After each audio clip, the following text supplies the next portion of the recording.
La Tierra respira, pero cada vez con más dificultad.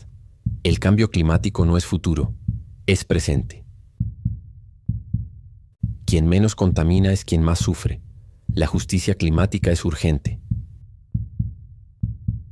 La tecnología conecta, pero también concentra poder en pocas manos.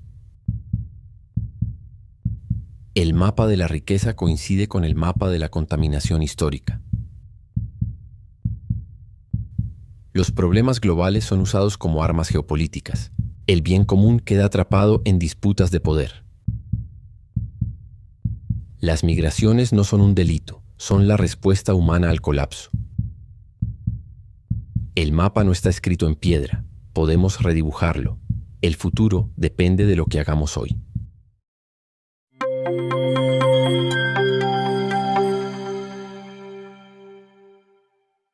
Muy, pero muy bienvenido, Emilio. ¿Cómo estás? Gracias. Es un placer tenerte nuevamente en este canal. Gracias por regalarnos tu tiempo y visitarnos nuevamente. Gracias. Pues muchas gracias a ti, Mariano. Siempre es una oportunidad maravillosa y un placer visitar tu canal. Así que aquí estamos en esta educación de la nueva era, nuevamente compartiendo. Muchas gracias.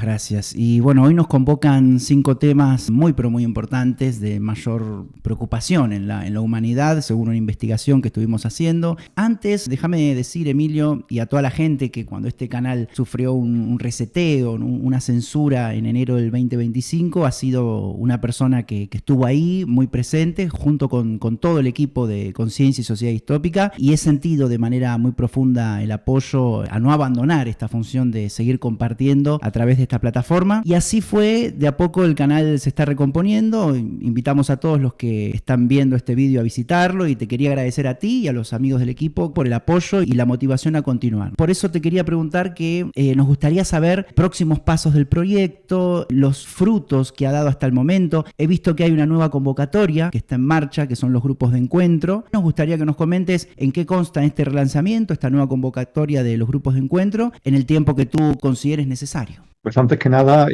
Mariano, compartir contigo de corazón, entre comillas, el apoyo que personalmente y como proyecto de investigación te aportamos cuando se produjo la censura de tu canal. Es simplemente algo de justicia.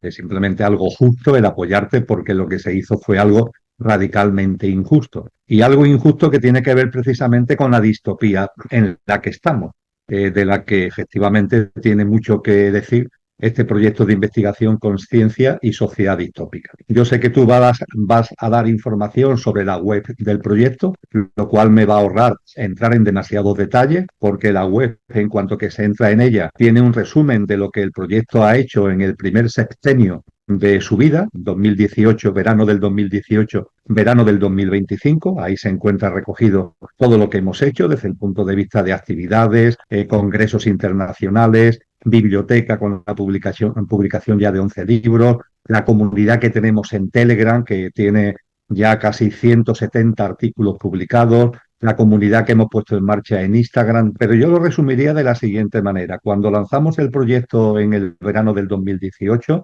distopía y conciencia como los dos términos, los dos pilares del proyecto, se hablaba no mucho de distopía. Es curioso, porque ahora parece que eso de la distopía, no, en el 2018 se hablaba poco de distopía. Y uno de los objetivos del proyecto era poner en evidencia que vivimos en una distopía hasta el punto de que se considera normal lo que es distópico.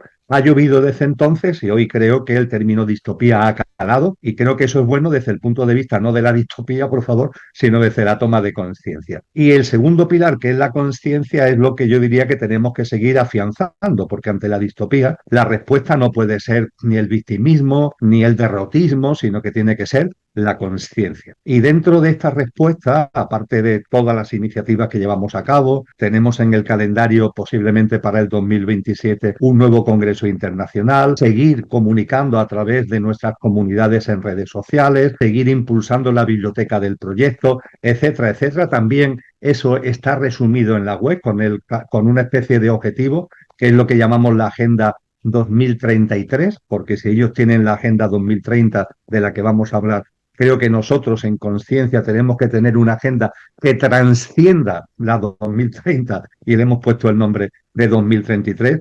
Y en ese escenario general, pues han aparecido, fue una iniciativa del año 2024 que ha tenido muy buena acogida y que vamos a volver una nueva edición ahora, 2025-2026, que son los grupos de encuentro. Los grupos de encuentro es llevar la conciencia ante la distopía a lo muy concreto. Porque una de las cosas que detectamos en el proyecto, por otra parte bastante obvio, es que hay mucha incomunicación. Es decir, estamos en la sociedad que se llama de la información y del conocimiento, pero hay mucha incomunicación entre la gente. Y hay una demanda de encuentros que yo diría que, siendo encuentros de personas, son encuentros de alma.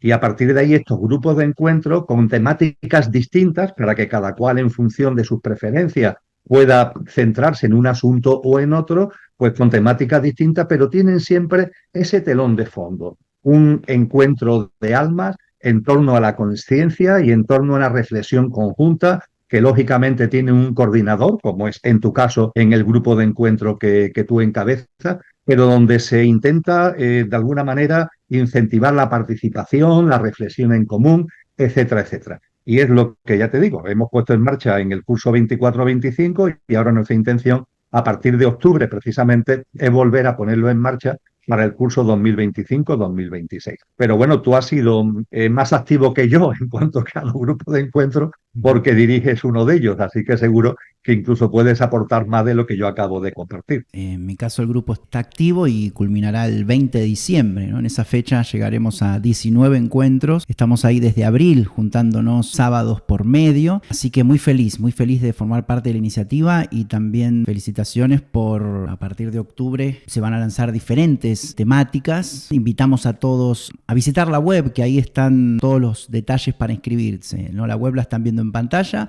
que es www.sociedadistópica.com, y también muchas felicitaciones por la expansión en las redes sociales. He visto que también están en Instagram, así que invitamos a seguiros en esa red y la pueden encontrar como Conciencia y Sociedad Distópica en Instagram, que también lo estarán viendo en pantalla, y también la comunidad de Telegram, ¿no? Que ya viene desde hace mucho tiempo, que está ahí generando comunidad y también con muchos artículos muy interesantes que tengo la fortuna de seguir, así que animamos a todos. El 1% más rico emite más dióxido de carbono que los 5.000 millones más pobres. La crisis ambiental es el mayor desafío de nuestra era. El planeta se recalienta mientras los ecosistemas se degradan. El modelo extractivista choca con los límites de la Tierra. Como todos sabemos, no es solo una crisis ecológica de gases y temperaturas, ¿no? Es una crisis de desconexión espiritual con la Tierra. Hemos olvidado que somos parte de su tejido vital. Están sucediendo muchas cosas, ¿no? Incendios, sequías, inundaciones, huracanes, deshielos, danas. Y bueno, son mensajes de alerta que nos invitan a despertar y recordar nuestra interdependencia. Pero también encierran una oportunidad, ¿no? Impulsar una humanidad más consciente, más colaborativa y más solidaria. Acabamos de hablar de conciencia y como reflexión inicial con relación al cambio climático, creo que debemos retomar la conciencia y además es una reflexión inicial sobre el cambio climático que vale también, seguro, para los otros temas que vamos a ir viendo. Desde la conciencia, cuando abordamos una temática, debemos ser conscientes de que el diccionario nos dice que conciencia es conocerse a uno mismo en nuestra auténtica dimensión, que no solamente es perecedera, sino que también es imperecedera, nuestra dimensión que decimos en Occidente álmico-espiritual. En segundo lugar, conocer la realidad que nos rodea, los signos de los tiempos que decía Cristo Jesús, hay que conocerlo. Y en tercer lugar, la interacción entre el conocimiento de uno mismo y el conocimiento de la realidad que nos rodea. Esa conciencia, cuando abordamos los temas que vamos a abordar, nos debe llevar a ser absolutamente honestos con nosotros mismos y enormemente generosos con los demás. Quiero decir con esto que estamos en una sociedad distópica donde hay muchos interesados en que el análisis y la reflexión sobre los temas fundamentales que tú has elegido muy bien para este encuentro se base en la confrontación, se base en la división y se base en la dualidad. Y que en lugar de unirnos, nos separe.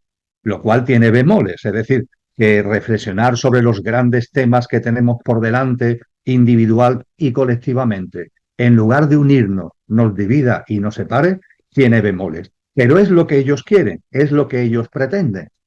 Creo que es muy importante que cuando abordamos la reflexión seamos conscientes de que ninguno estamos en posesión de la verdad, que lo que hacemos es someter a los otros nuestras consideraciones, consideraciones que deben ser honestas porque deben estar basadas en un cierto rigor, no en lo primero que se me ocurra o en la primera cosa que me pase por las redes sociales, sino que tenga un cierto rigor. Y desde luego en el convencimiento de que con relación, ya que hablábamos antes de grupos de encuentro, con relación a los encuentros que podemos tener sobre estas temáticas, ser consciente que los puntos de encuentro no se buscan, se crean, se crean. Los puntos de encuentro no se buscan, no están más allá de la primera esquina a ver, esperando que los encontremos, no. Los puntos de encuentro se crean.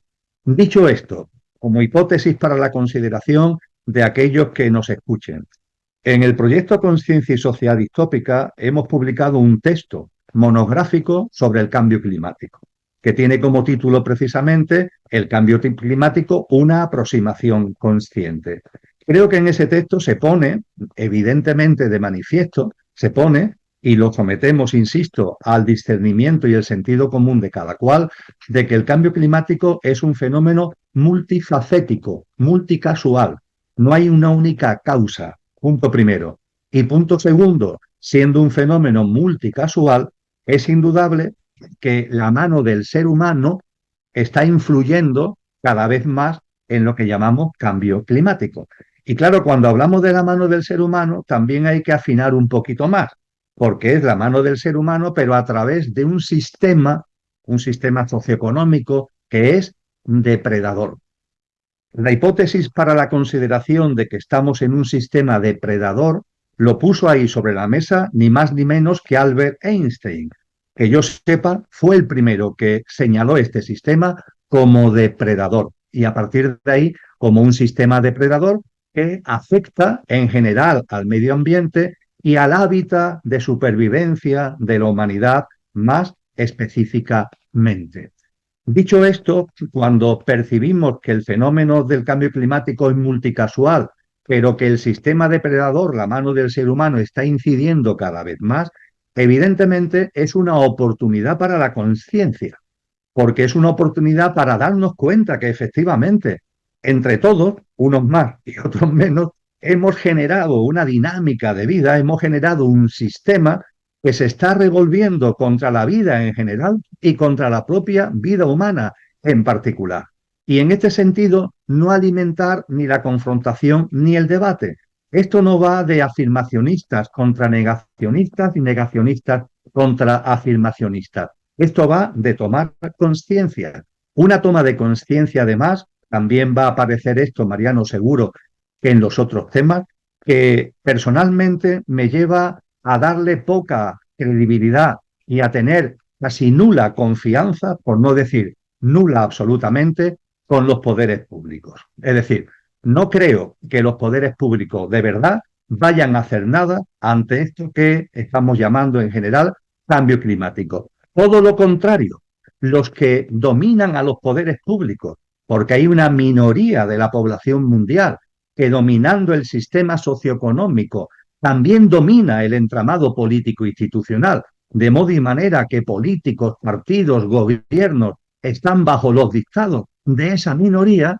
Pues bien, esa minoría que realmente mueve los hilos de los poderes públicos y de los gobiernos, no solo no están interesados en modificar el sistema depredador que está en el origen del efecto de la mano humana en el cambio climático, no solo no están interesados en eso, sino en todo lo contrario. Están interesados que este sistema siga porque consideran que si se para es como la bicicleta, que como se pare te caes, esto tiene que seguir y seguir y seguir.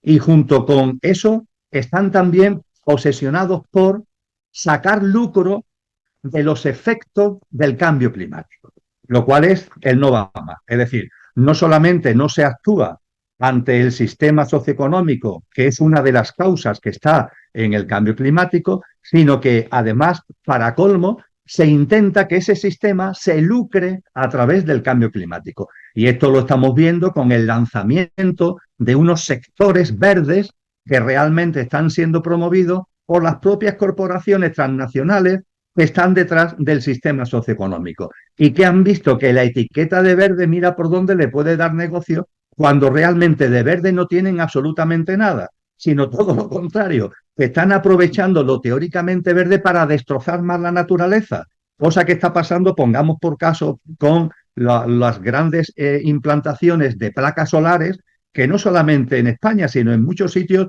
donde se están implantando esas placas solares, pues en sitios que son reservas naturales, en sitios que son lugares protegidos de la naturaleza.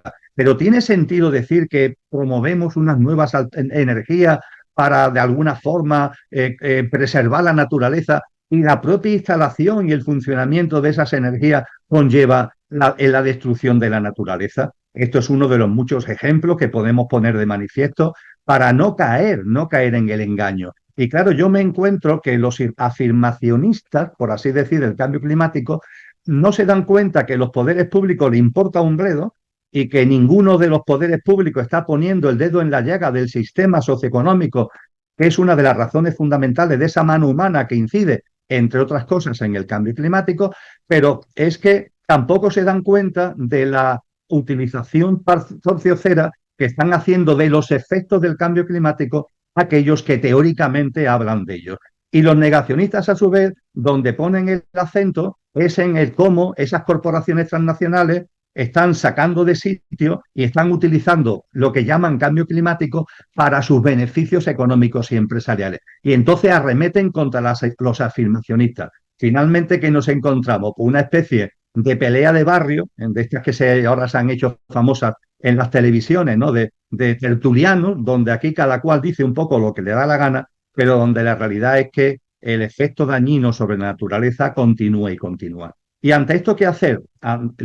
El qué hacer, Mariano, tiene que ver con la conciencia y tiene que ver con nuestra responsabilidad. Yo sé que desde el punto de vista de los grandes poderes poco se va a hacer, pero yo en mi hábitat continuo de vida, yo intento mantener una forma de vida respetuosa con la naturaleza, respetuosa con los seres humanos, faltaría más, respetuosa con la vida en general, en reverencia por la vida, un término del Premio Nobel de la Paz Albert Schweitzer, fue Premio Nobel de la Paz en 1952, reverencia por la vida.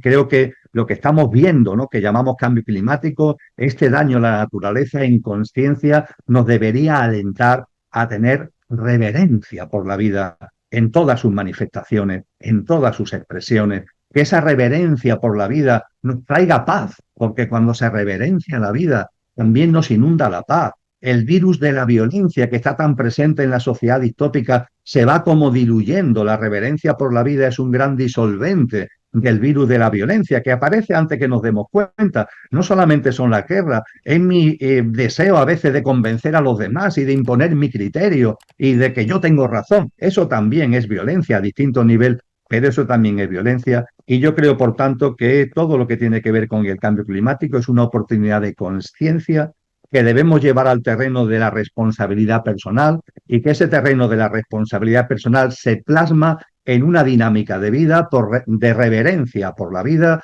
de traer a nosotros paz, de traer a nosotros el disolvente del virus de la violencia y a partir de ahí llevar eso a nuestra práctica de vida, desde qué hacemos con los residuos hasta cómo nos alimentamos.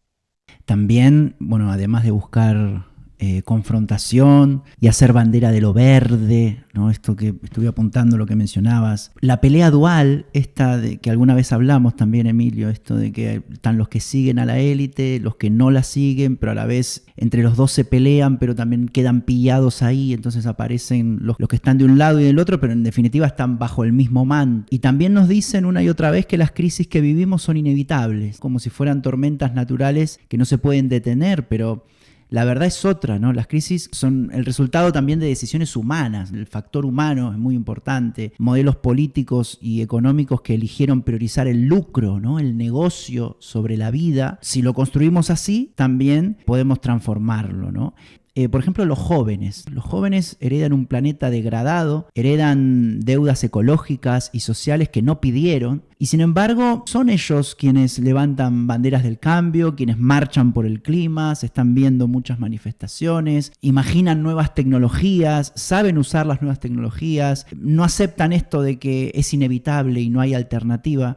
Y hoy se les margina de los espacios de decisión política. Yo creo que es importante darles voz, darles poder, abrirles las puertas de los gobiernos, los foros internacionales y los parlamentos. Invertir en la juventud es invertir en un futuro justo y sostenible. Y también la crisis climática es un espejo de cómo vemos nosotros la naturaleza, porque la hemos tratado como un recurso infinito, olvidando que es un sistema vivo del que dependemos. El antropocentrismo, ¿no? Esto de creer que el ser humano es el único, es el centro del universo, y el extractivismo nos han llevado al borde del colapso. Durante demasiado tiempo se ha invisibilizado a quienes ya saben convivir con la naturaleza, como por ejemplo campesinos, comunidades indígenas, y ellos no aparecen en las cumbres internacionales. No sé, yo no vi ningún campesino ni ningún indígena en los grandes foros que se hacen de cambio climático. No hablan ellos en los grandes escenarios, pero son quienes sostienen la vida desde abajo. La esperanza está, creo yo, Emilio, y ahora me compartirás qué es lo que opinas,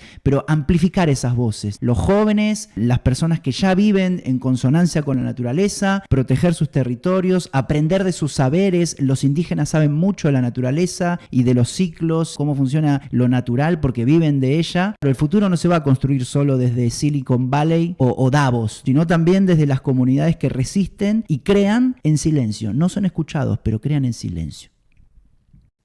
Y para eso, Mariano, que estoy totalmente de acuerdo, debemos utilizar vías alternativas. Es decir, las vías antiguas están absolutamente controladas por los que dominan y controlan el sistema socioeconómico. Gracias al dominio del sistema socioeconómico controlan el entramado político institucional y también el complejo tecnológico y el complejo militar. Ante eso tenemos que buscar alternativas. La tecnología, de las que hablaremos después, parte de esas vías alternativas. De hecho, es algo que a los que gobiernan más o menos en este mundo, es algo que enormemente, porque se les escapa de control. Las tecnologías que ellos intentan dar y controlar todavía al menos son muy abiertas y nos permiten generar flujos de información, flujos de comunicación, como ahora modestamente estamos haciendo tú y yo, y eso debemos incentivarlo lo más posible. Desde luego, el papel de la juventud en todo, y muy especialmente estamos compartiendo, es fundamental. Una juventud a la que no solamente se le está poniendo difícil por la pesada herencia, por así decir, sino que se les es difícil porque se les quiere meter el canal de un autodenominado sistema educativo realmente tiene muy poco. Y que en lugar de favorecer que saquen estos jóvenes, estos chicos y chicas, lo mejor de ellos mismos, sus dones, sus talentos, sus capacidades innatas, y darle habilidades y formación para ejercitar y plasmar esas cualidades y esos dones y talentos, en lugar de eso, lo que se hace es encorsetarlos, formatearlos e intentar llevar a cabo algo que ni es educación, ni siquiera es formación, es formateo. Y el formateo ya sabemos que es algo que se mete en el ordenador y que al formatearlo los archivos originales desaparecen y se les mete otros archivos. Afortunadamente, los archivos fundamentales de nuestros jóvenes no se pueden borrar, pero se le intenta encriptar. A partir de ahí, creo que tenemos que darle, como tú muy bien has dicho, voz y protagonismo y confianza. No mirar a la juventud con recelo. Además, sin olvidar que toda persona es un alma encarnada y que en los jóvenes de ahora hay muchas almas que llevan ya un gran recorrido en conciencia y que sí, son jóvenes en cuanto a su edad física actual, pero son almas que tienen, muchas de ellas, un gran recorrido. Entonces, hay que confiar.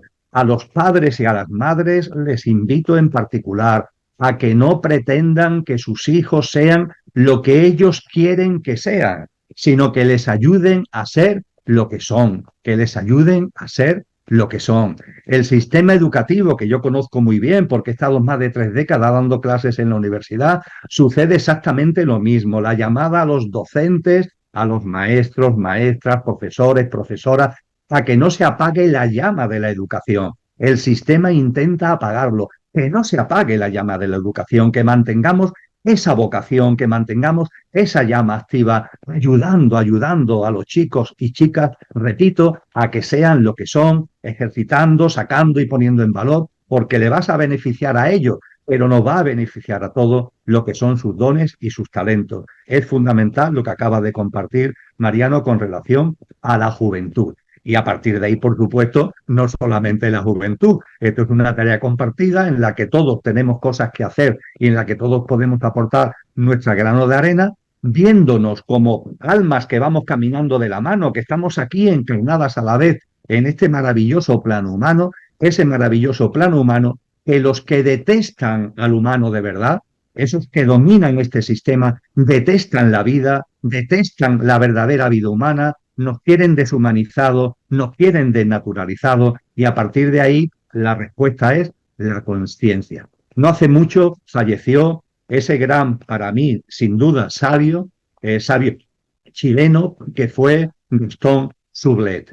Y Gastón Sublet nos decía, pero por favor, ¿cómo no nos damos cuenta, hablando del sistema depredador al hilo de Albert Einstein, cómo no nos damos cuenta que hemos convertido esta vida en un infierno, que no podemos beber las aguas de los arroyos y de los ríos, que estamos contaminando el aire? ¿Cómo no nos damos cuenta que estamos cayendo en el infierno? Pues bien, el darnos cuenta de que estamos cayendo en el infierno, sociedad distópica, es toma de conciencia, no para el victimismo ni para el derrotismo, sino para decir, hasta aquí hemos llegado. Este mundo no es el mío, mi mundo es otro, y yo voy a vivir en consonancia con lo que soy y con los valores y los principios de ese mundo que yo quiero. A partir de ahí aparece lo que el gran Mahatma Gandhi nos dijo, ojos nuevos para un mundo nuevo, y que engarza evidentemente con esa gran convocatoria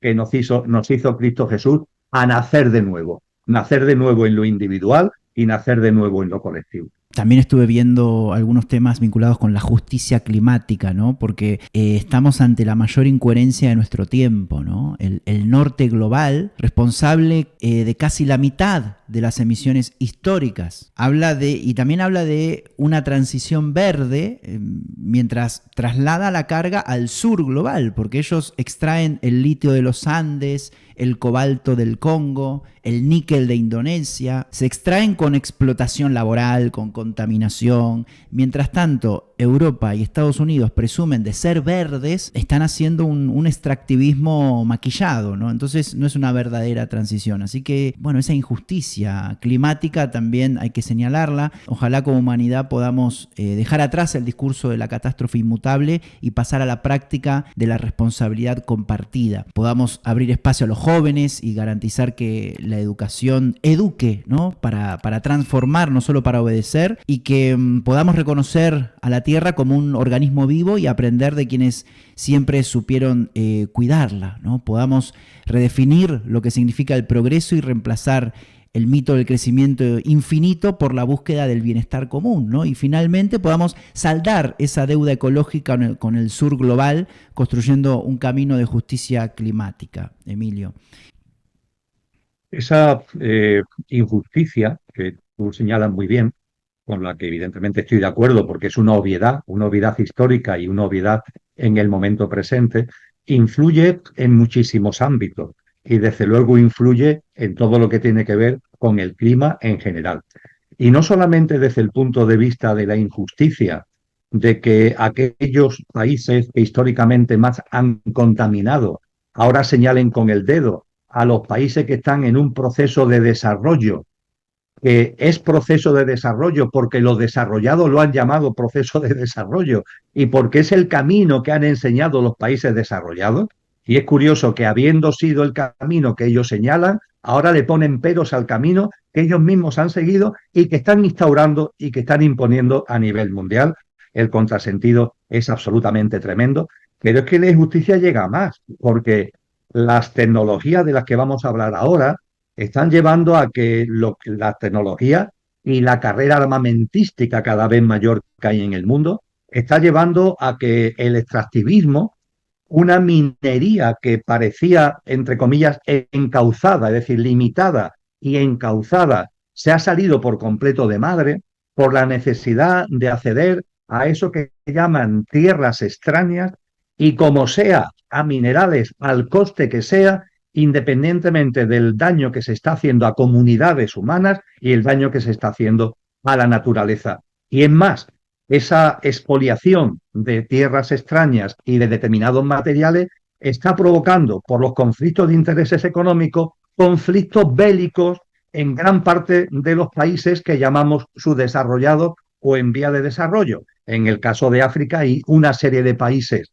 que me sé de memoria, pero es demasiado largo como para exponerlo, que están viviendo auténticas masacres de seres humanos, niños, ancianos y mujeres incluidos, porque las corporaciones transnacionales están incitando golpes de Estado, guerras civiles, con el objetivo precisamente de hacerse con el control de esas tierras que poseen tierras extrañas, esos materiales que para ellos valen su peso en oro y que como para ellos el fin justifica los medios, hacen lo que hace falta contar de hacer lo suyo. Con lo que podemos darnos cuenta, lo seguiremos viendo, de que cuando abordamos estos grandes temas que afectan a la humanidad, podríamos decir que es poliédrico, ¿no? Porque un asunto está íntimamente relacionado con otro, y el otro con el otro, y el otro con el otro. Es como un poliedro donde no se pueden analizar las cosas por separado, sino que cuando vamos analizando cada cosa con rigor, nos vamos dando cuenta de que todo está engarzado. Y evidentemente, todo lo que tiene que ver con la injusticia climática, para colmo, va ligado a otras injusticias que también tienen que ver con hambrunas, también tienen que ver con desigualdad y también tienen que ver con guerras y conflictos civiles. Para quienes quieran profundizar en más sabiduría y estar más cerca de la filosofía y las ideas que comparte el proyecto de investigación, van a ver en pantalla algunos de los últimos libros y algunos también de los últimos libros de Emilio. Recuerden que el sitio oficial desde siempre, donde están todos sus vídeos y novedades de cursos y retiros, es El cielo en la tierra. Está en pantalla el nombre del sitio web para que puedan acceder y descubrir más de nuestro amigo e invitado del día de hoy. El 70% de los nuevos empleos podrían estar mediados por la inteligencia artificial antes del 2030. La innovación avanza a velocidad inédita, pero también concentra poder y genera riesgos éticos. Usar la tecnología para servir a las personas, no para controlarlas. La inteligencia artificial tampoco es un ente ajeno, como dice muy bien Emilio, todo tiene que ver con todo. La inteligencia artificial es un reflejo de nuestra propia conciencia, lejos de ser una amenaza, puede ser una oportunidad para soltar viejas estructuras, abrirnos a nuevas formas de vivir y trabajar, porque más allá de los algoritmos existen dimensiones irreemplazables, ¿no? Como la empatía, la creatividad, el amor, el cuidado, los sueños, que nos invitan a reimaginar el futuro del trabajo como un espacio de evolución personal y colectiva, ¿no? Cuando hablamos de tecnologías, Mariano, creo que deben ir por delante varias cosas. Las tecnologías son fruto de la evolución en conciencia de la humanidad. Hay que tenerlo en cuenta. Es decir, hay una ligazón entre la evolución tecnológica y la conciencia humana. Ahora bien, esta humanidad tiene todavía, yo espero que en el nuevo ciclo humano que está anunciado eso sea superado, esa carencia, pero tenemos la carencia de que cuando hablamos de tecnología, solo hablamos de tecnología de la materia. Las tradiciones espirituales, los grandes maestros y maestras nos han enseñado que hay unas tecnologías de la conciencia.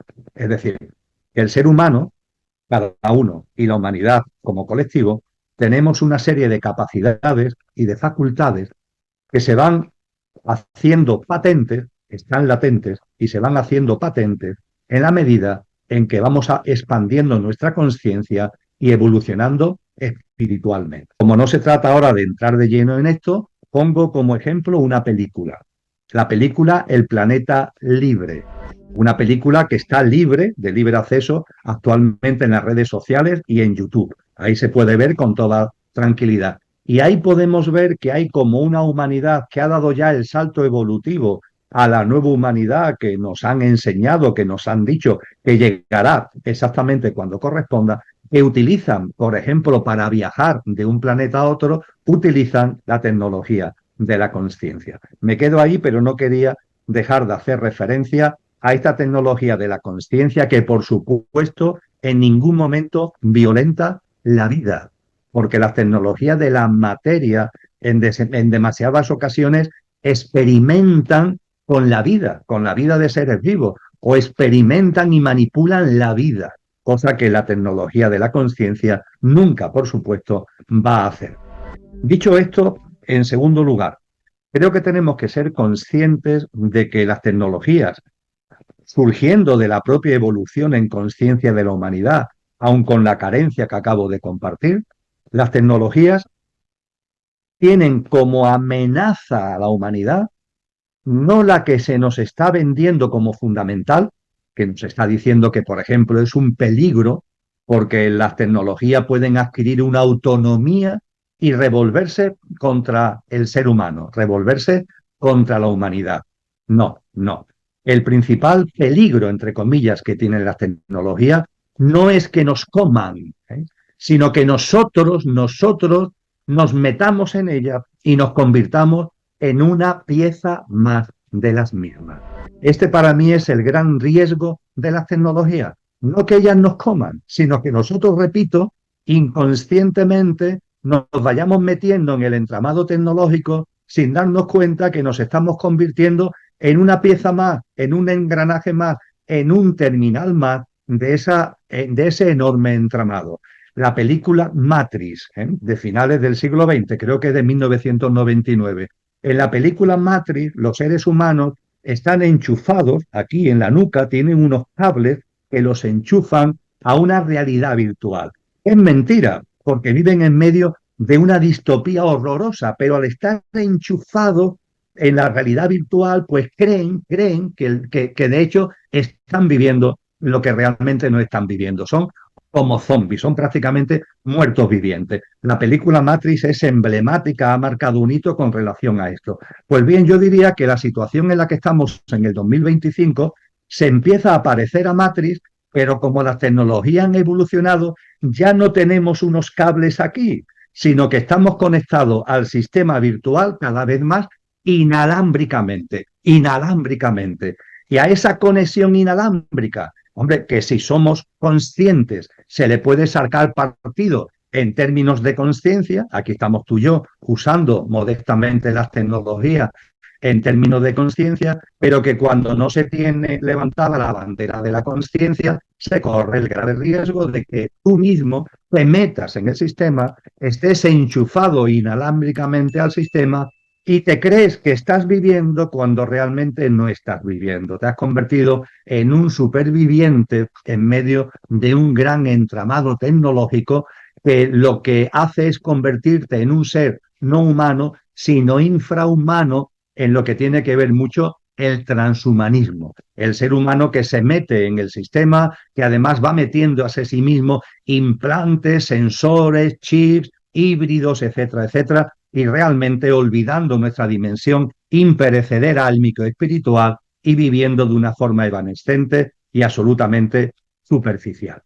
Dicho esto, voy a lo que tú has planteado con relación al empleo y al trabajo. Pero es que esto que acabo de compartir es fundamental entenderlo, porque si no, no se entiende lo que de verdad los estudios económicos están poniendo de manifiesto sobre el potencial impacto de las tecnologías en el empleo. Vamos a ver, cuando hoy hacemos un repaso de los distintos sectores laborales, de los distintos sectores de empleo, ¿qué nos encontramos? Que unos son más frágiles y otros menos frágiles en cuanto a que la inteligencia artificial entre como un elefante en una chacarrería, llevándose por delante los puestos de trabajo que hay en esos sectores. Y cuando hablo de frágiles y de menos frágiles, ¿a qué hago referencia? A sectores que se vienen deshumanizando o a empleos que se están manteniendo con el baluarte y el valor añadido de la humanización. Yo me atrevería a decir que no más allá del 2030 o 2032, creo que el 2030, fecha que ellos han elegido, no la han elegido por casualidad, seguro que tienen su motivo. Pues bien, de aquí al 2030, como mucho el 2032, vamos a ver la desaparición de una enorme cantidad de empleos que previamente se han deshumanizado. Pongo un ejemplo. Si un médico o médica, si un doctor o doctora, lo que es el ejercicio de la medicina se convierte en una actividad deshumanizada, salvo temas muy especializados, cirugía, etcétera, etcétera, salvo temas muy especializados, la inteligencia artificial va a entrar a tope, porque para que yo tenga delante a un señor o una señora que no tiene realmente conmigo un contacto humano, no tiene una humanidad empática conmigo como paciente, y que lo que se limita es a contarme lo que ha leído en los libros, lo que le han dicho en la Facultad de Medicina, y a lanzármelo y a aconsejarme el fármaco A, B o C porque es el que le han dicho que tienen que...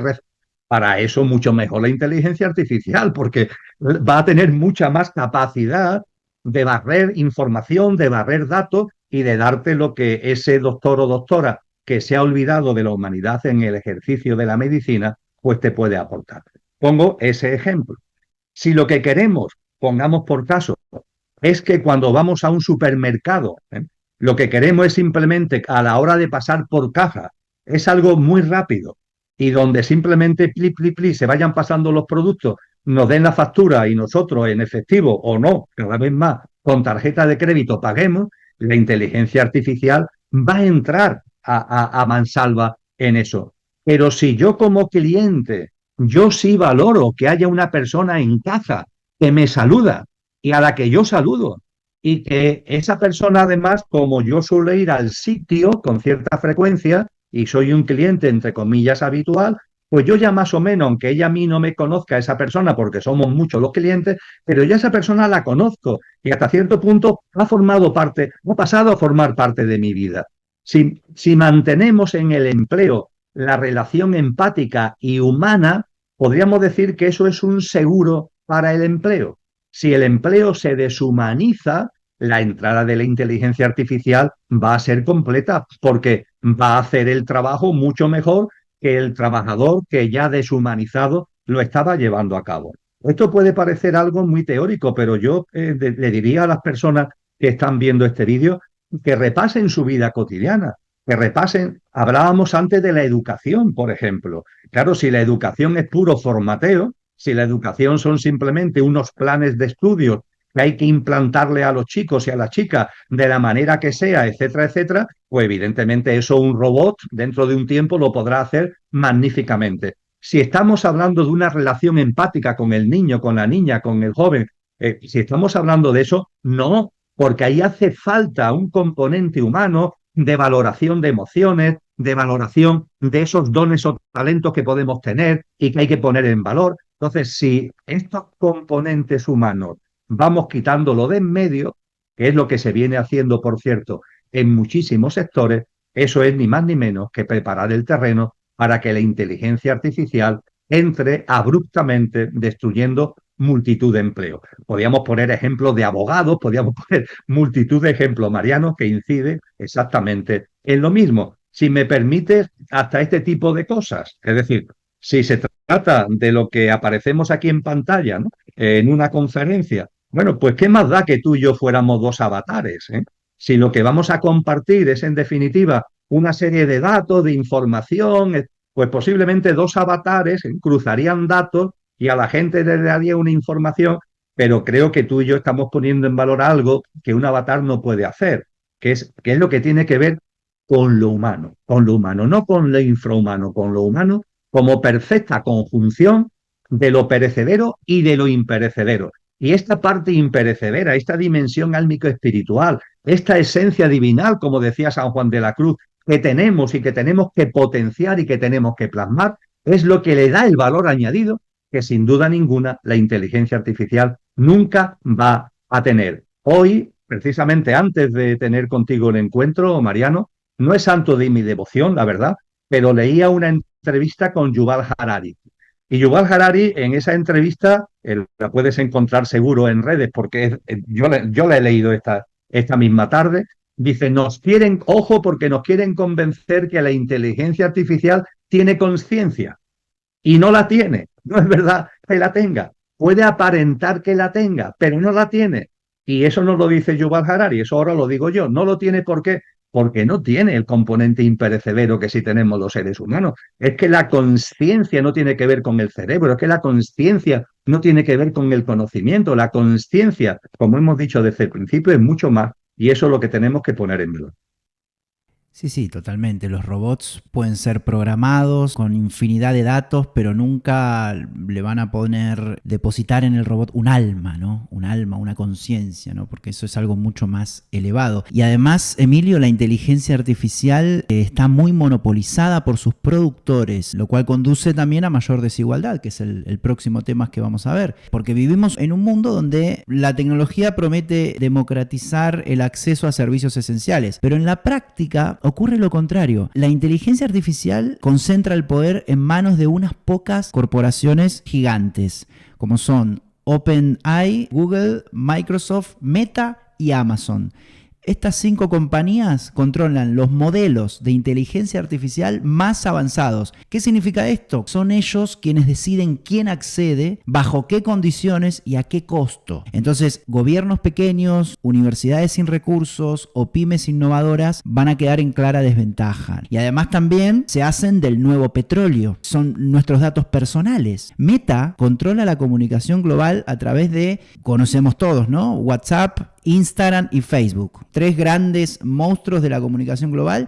Google domina las búsquedas de Internet y más del 80% de la publicidad digital en algunos mercados. Ambas compañías convierten nuestra intimidad en mercancía, es decir, recolectan datos masivos y los venden como publicidad ultra dirigida. El discurso suena muy atractivo, ¿no? Una aureola de bondad, conectar mejor a consumidores y marcas, pero la realidad es que los usuarios pierden control sobre su privacidad mientras las grandes empresas se enriquecen. Y detrás de ese discurso de innovación y progreso se ocultan millones de empleos destruidos y, como tú bien decías, Emilio, deshumanizados, y una brecha digital que deja atrás precisamente a quienes más necesitarían el apoyo de la tecnología. Nada, ojalá se pueda regular con principios éticos y de justicia social. La tecnología no debe reemplazar a la humanidad, sino potenciarla, y si no la regulamos, seguirá ampliando las desigualdades en lugar de reducirlas. Tener cuidado de nosotros no quedar abducidos, porque de esos ejemplos sobran. Las redes sociales están programadas para maximizar el tiempo de uso porque sus ingresos dependen de la publicidad. ¿Y qué significa esto en la práctica? Que un vídeo de cotilleo sobre la vida de los famosos tiene más visibilidad que un contenido de conciencia y de educación. Incluso hemos vivido censura en nuestro canal, en este canal. Cierres de canales como este, que su intención solo es sembrar semillas de conciencia, pero los algoritmos no priorizan lo más sano o lo más útil, sino lo más adictivo, aunque eso genere polarización, desinformación y miedo.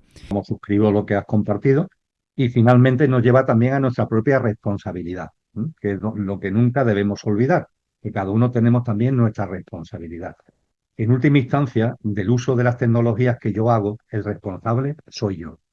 Pueden querer influirme, pueden querer manipularme, por supuesto que me quieren controlar, monitorear, pero del uso que yo hago de las tecnologías, el responsable soy yo. El no caer en la abducción en la pantalla, el responsable soy yo. El que cuando me llega algo, el divulgarlo, el reproducirlo, el responsable de esa reproducción soy yo. Yo soy el responsable de eso que me ha llegado y que me ha llamado la atención, antes de enviárselo a otra persona, contrastar que es cierto, contrastar que es verdad. No simplemente como me gusta, lo reproduzco, porque de esa forma ponemos en marcha cadenas interminables de desinformación, de falsas noticias, de rumorología que consideramos información, etcétera, etcétera. Y ahí la responsabilidad es mía. Y la responsabilidad es mía desde el punto de vista de acotar en mi tiempo de vida, en mi día a día, qué tiempo le dedico al móvil, qué tiempo le dedico al ordenador, acotarlo y no dejarme meter en una dinámica loca en donde finalmente, como decíamos anteriormente, nos extiendo en un entramado tremendo y nos estamos convirtiendo transhumanamente en una pieza más de ese entramado. Así que a todo lo que hemos unido, a todo lo que hemos compartido, uno, ya lo hemos dicho antes en la otra temática, lo vuelvo a decir ahora, oye, también que no caigamos en el victimismo, que es que nosotros tenemos una responsabilidad y que el uso que yo hago de las tecnologías, por más que haya unos aires, unos vientos que me quieren llevar por aquí y por allí, pero yo me puedo poner, como hizo Ulises, ¿no? En el famoso barco, yo me puedo poner en el centro del barco bien agarrado e intentar que este huracán no me lleve para un lado y para otro, ¿no?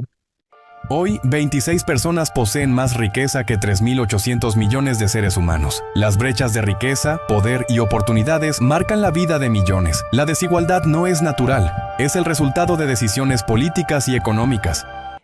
Sabemos que la pobreza no es solo falta de recursos, también refleja nuestra conciencia y cómo distribuimos la riqueza y las oportunidades y nuestra capacidad de poder incluir, de poder integrar, de poder unir.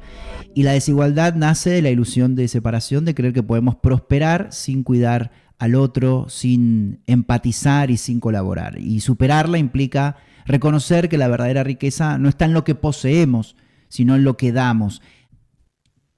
Dos datos creo que ponen en evidencia la envergadura, la dimensión de la desigualdad que vivimos en la actualidad. Por una parte, en los primeros estudios que lo pusieron de manifiesto fueron en el 2015, donde saltó a la luz pública que el 1% de la población mundial tiene más patrimonio y riqueza que el 99% restante. Somos algo más de 8.000 millones de almas encarnadas en estos momentos. Pues bien, el 1% de los seres humanos tiene más recursos y patrimonio que el 99% restante.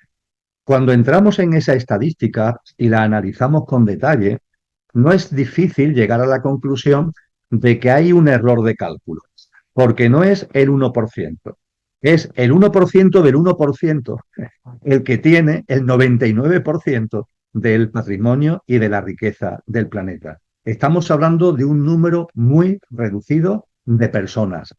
Recientemente lo hemos divulgado en la comunidad de Telegram del proyecto Conciencia y Sociedad Distópica. Realicé un cruce de datos donde se interrelacionan las grandes fortunas personales que hay en el planeta, las 10, 12 personas con mayor patrimonio en el planeta. Las familias igualmente con mayor patrimonio. Las corporaciones tecnológicas con mayor valoración bursátil. Los grandes fondos de inversión que se mueven por el planeta. Y cuando tú toda esa información la vas mezclando, la vas interrelacionando, la conclusión finalmente, Mariano, es que estamos hablando de 30, 40, 50 personas, no más, que son las que de verdad tienen en sus manos, lo decía antes y ahora ya de una forma más concreta lo constato, tienen en sus manos el sistema socioeconómico. Nunca antes ha habido tamaña desigualdad.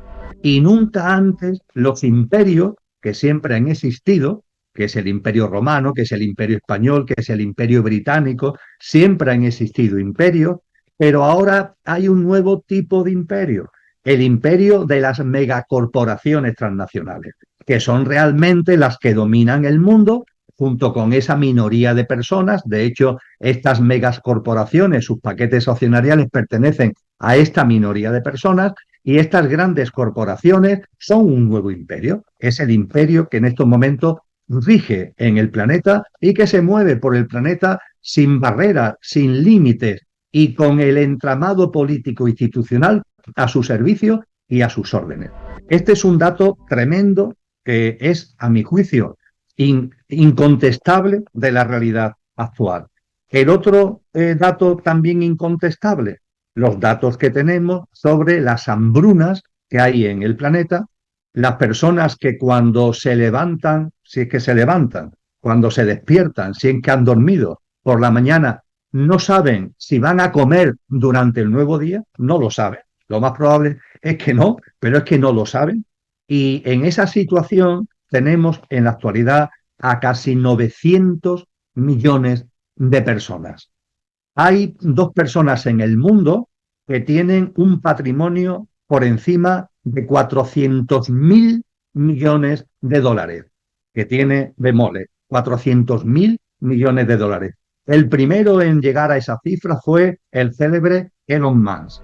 Y recientemente, a principios de septiembre, por los valores bursátiles de Oracle, el cofundador de Oracle ha superado a Elon Musk y se ha puesto ligeramente por encima, también ya en la escala de los 400.000 millones de dólares. Estamos hablando de dos personas que entre ellas tienen casi un billón de euros, y estamos hablando de 900 millones de personas que no saben si van a comer cada nuevo día. Estamos hablando de una cifra de niños que mueren por hambre en todo el mundo que se acerca a los 3 millones al año. 3 millones al año. La cifra, si lo llevamos a días, si lo llevamos a horas, si lo llevamos a minutos, es tremenda. Creo que esto pone en evidencia lo que, por otra parte, los estudios más serios que se han hecho sobre la desigualdad en el mundo dicen con claridad, Mariano. Esto ya no es desigualdad. Es decir, hemos llegado a un punto donde el término desigualdad ya no vale. Hay que crear un nuevo vocablo, hay que crear una nueva palabra, porque el término desigualdad que venimos usando hace mucho tiempo ya no describe el nivel real de desigualdad que hay en la actualidad. Hay que crear un nuevo vocablo. La foto es muy dura y el sistema socioeconómico lo alienta cada vez más. Volvemos al famoso sistema socioeconómico, pero es que es la gran realidad. Este sistema socioeconómico depredador es depredador en todo y es depredador también por la injusticia social, por la desigualdad tan tremenda que está originando. Desigualdad entre personas, desigualdad entre territorios. Después hablaremos de la inmigración, por ejemplo, como uno de los que tiene no es la única, pero una de las causas es precisamente esto, ¿no? Y cuando, claro, todo esto lo ponemos en negro sobre blanco, Mariano, la respuesta a la pregunta del qué hacer es francamente compleja, porque yo no quiero lanzar falsas esperanzas ni caer en el voluntarismo. ¿Hay alguna manera de corregir este sistema socioeconómico? ¿Hay alguna manera de que estas pocas decenas de personas, que son las que manejan realmente el cotarro, lo hagan de otra manera? También el paso, se transformen ellos mismos para de esa forma transformar su acción con los demás. La verdad es que yo lo veo francamente difícil, porque considero que esas personas han caído ya en las arenas movedizas de lo que a mí me gusta llamar lo involutivo, es decir, ya es que están totalmente apartados de la vida y eso sí, sus grandes patrimonios, sus grandes fortunas disimulan, ¿no? Y van muy bien entrajeados y parecen muy importantes y van en jet, pero realmente cuando escarbas lo que te estás encontrando son seres transhumanos, en el sentido que antes compartíamos, cada vez más transhumanos, pero que mira por dónde son los que llevan la rienda del sistema socioeconómico que está en la razón de ser de todo lo que estamos viviendo. Eso sí, lo que tengo muy claro es lo que yo puedo hacer y lo que creo que personas con conciencia podemos hacer. No le sigamos el juego. No le sigamos el juego en los deseos que ellos tienen y que nos quieren implantar a nuestra escala, claro, de acumular, de retener, de poseer. No caigamos en esa dinámica del atesoramiento, de la acumulación. No caigamos en la dinámica de creer que tanto tienes, tanto vales. No, eso es mentira. El valor de la persona no está en lo que se tiene, está en lo que se es y en lo que se vive. No caigamos en la confusión entre valor y precio. Son cosas totalmente distintas. Hay cosas que tienen un gran valor y tienen muy poco precio. Y hay cosas que tienen un precio astronómico pero no tienen valor ninguno. Hay que poner en valor, eso ya lo decía Antonio Machado, no confundamos valor y precio. Y tengamos una dinámica de vida, y yo sé que es un término que está ya mal visto, pero hay que rescatarlo, Mariano, hay que rescatarlo. Vamos a vivir con sencillez y con austeridad.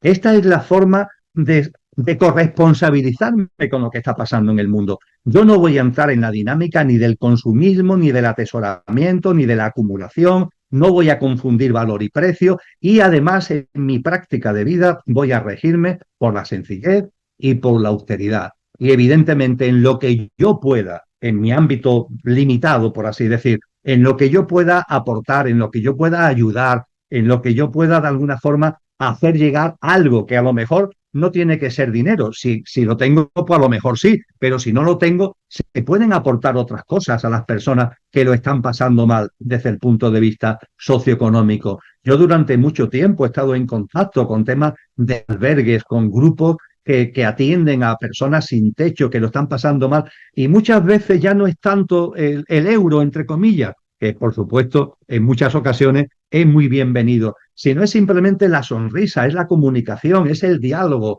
es esa mirada amable de persona a persona, que tienes una persona que sí, que puede ser un indigente, que lo está pasando mal económicamente, pero es un ser humano y a veces lo que más agradece y lo que ayuda a esa persona en no caer en estados anímicos de depresión es precisamente esa mirada humana, es ese contacto humano. Así que la austeridad, la sencillez, la empatía y la humanización creo que forman parte del paquete de acciones que sí están a nuestra mano. Yo no puedo cambiar a estos 40 o 50, me temo muy mucho que no tienen posibilidad de cambio, ojalá sí, pero me temo muy mucho que no, pero sí puedo en mi día a día llevar a cabo cosas como las que brevemente acabo de compartir.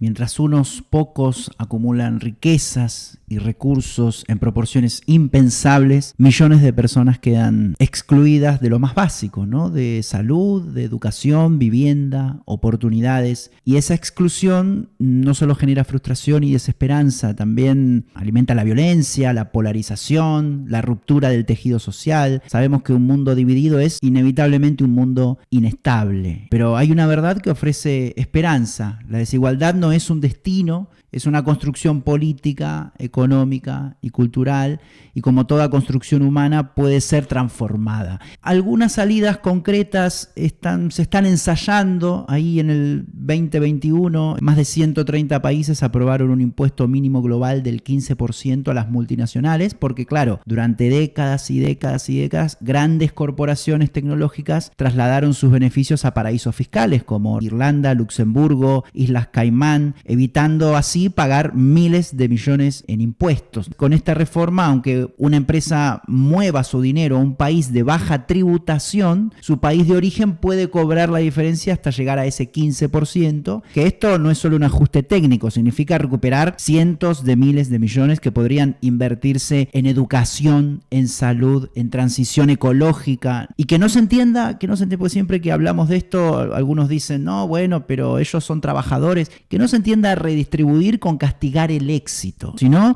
equilibrar el tablero para que nadie quede fuera del juego, porque una humanidad que reduce desigualdades es una humanidad más fuerte, más cohesionada y más preparada para los desafíos del futuro. Durante demasiado tiempo hemos medido el éxito en cifras del Producto Bruto Interno, como si el crecimiento económico fuera sinónimo de progreso humano, pero este modelo ha producido riqueza concentrada en muy pocas manos, como muy bien decías, Emilio, y con datos muy pero muy precisos y certeros, pero está degradando ecosistemas enteros y deja a millones viviendo en condiciones precarias. Hablar de sostenibilidad sin justicia social es sencillamente absurdo, ¿no? Entonces, quizás la esperanza está en rescatar la dignidad humana como brújula ética y redefinir el éxito no como acumulación, sino como bienestar colectivo. Dime. Escuchándote, he recordado un estudio que publiqué en torno al año 2019, 2018-2019, contabilizando los recursos públicos, es decir, los recursos de todos, las haciendas públicas, los recursos de los contribuyentes, que se habían desviado a la banca privada para salvarla de la crisis famosa que se desarrolló a partir del 2007-2008. Aunque hay una cierta opacidad en los datos, entre el 2007 y 2008 al 2015, los gobiernos, los estados, para salvar a la banca privada, no se salva una zapatería, no se salva a una tienda pequeña de barrio, no se salva, pero para la banca privada que dijo, nunca se ha llegado a demostrar, la verdad, pero que dijo que estaba en crisis, los estados de los recursos públicos desviaron entre el 2007 y el 2015 un montante no inferior a los 15 billones, con B, billones de euros. 15 billones de euros. Cuando vemos este montante, las cifras tienen tantos ceros que ni sabemos de lo que estamos hablando. Pero para que tengamos una idea de lo que suponen 15 billones de euros, significa que si esos 15 billones de euros, recursos públicos, en lugar de desviarlos a la banca, se hubieran dirigido a programas de alimentación, de educación y de salud en todo el mundo, habría habido dinero suficiente para financiar todos los programas de salud, alimentación y educación que se necesitan en el planeta durante 255 años. Durante 255 años. Este dato, que es también absolutamente objetivo, estamos hablando de desvío de recursos públicos sacados de las haciendas públicas, estamos hablando de datos de organizaciones internacionales que tienen contabilizado el dinero que se necesita para cubrir los programas de alimentación, educación y salud. Hacemos la comparación y llegamos a esta conclusión. Por lo tanto, conclusión de la conclusión: si se quiere, se puede. Porque cuando se quiere algo, bien que se saca el dinero como para conseguirlo. El problema es que los que dominan el cotarro sí tienen intereses en desviar dinero de los contribuyentes a sus bancas, a su banca privada, pero no tienen el más mínimo interés en cubrir las necesidades que tenemos los seres humanos. Es, desgraciadamente, la conclusión. La cooperación internacional se debilita, la rivalidad entre potencias marca el rumbo del planeta. El tablero global se redefine con tensiones geopolíticas e intereses corporativos. El gobierno, que ya está tomando decisiones en la sombra, pretende salir a la luz en los próximos años. Sabemos que el mundo vive una reconfiguración profunda. Lo que se llama nuevo orden mundial refleja tensiones y alianzas. Al mismo tiempo, la Agenda 2030 avanza con retraso, ¿no? Menos del 20% de sus metas están en camino. Afortunadamente, la agenda que no va con retraso es la 2033, ¿no? La del proyecto Conciencia y Sociedad Distópica. El pasado mes de febrero del 25, publiqué un libro en la editorial Ecosofía que tiene como título Prognosis del horizonte venidero. En ese libro analizo lo que es el momento actual y me atrevo a hacer una prognosis de lo que vamos a vivir a lo largo de los próximos años y, desde luego, llegando hasta el célebre 2030. Percibo, Mariano, sin estar en posesión de la verdad, como hipótesis a la consideración, como decíamos al principio, percibo que el nuevo orden mundial en el año 2024 ha terminado ya de ponerse sus cimientos. Percibo que los cimientos fundamentales de lo que es ese nuevo orden ya están puestos.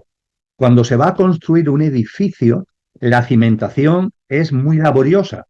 Con frecuencia es lo que más tiempo tarda y lo que más recursos necesita, porque es una labor farragosa.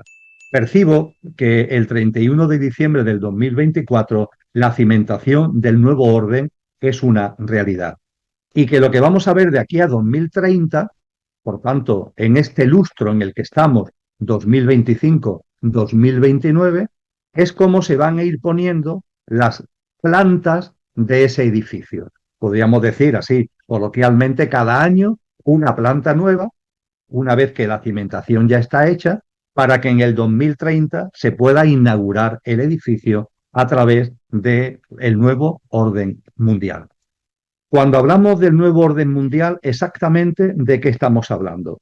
Estamos hablando de que el gobierno que hay actualmente en el mundo, que es un gobierno en la sombra, sale a la luz, deja de estar en la sombra. Estas pocas decenas de personas a las que yo hacía referencia, que están actualmente ya gobernando el mundo, el sistema socioeconómico y a partir de ahí todo lo demás, pero que están en las bambalinas, están detrás del escenario, el nuevo orden mundial conlleva que aparecen en escena. Y aparecen en escena, además, controlando, gobernando el mundo a través de una serie, no muchas, de organizaciones internacionales que van acumulando cada vez más poder en detrimento de los poderes de los gobiernos, de los poderes, vamos a llamarlo, aunque habría mucho que discutir, los poderes democráticos que están actualmente distribuidos entre los países. Lo estamos viendo muy avanzados, por ejemplo, en el ámbito de la salud, ¿no? Como la Organización Mundial de la Salud, con el Tratado de Pandemia, que ya finalmente se ha aprobado en el mes de mayo pasado, pues ante emergencias, no solamente sanitarias, sino también climáticas, puede asumir los poderes de los estados a nivel mundial ante esas situaciones de emergencia. El nuevo orden mundial, dicho de una forma por tanto directa, es que el gobierno que está en la sombra sale de las bambalinas y está en el escenario. Igualmente conlleva fundamentalmente la instauración del transhumanismo. El transhumanismo que sustituye a una visión de la humanidad humana y consciente. Un transhumanismo que nos quiere convencer de que el ser humano es puramente nuestra apariencia física y material, nuestro mundo físico, emocional y mental, y que nuestra evolución está llamada, y es la única manera de conseguirlo, a meternos en el entramado tecnológico, a enchufarnos inalámbricamente, pero enchufarnos al entramado tecnológico. Eso es el transhumanismo. Y junto con eso hay algo muy importante que yo me atrevería a vaticinar, Mariano, y es que en algún momento, estos años 2025 a 2029, vamos a seguir estando en la batidora, permíteme que lo diga así, en la batidora.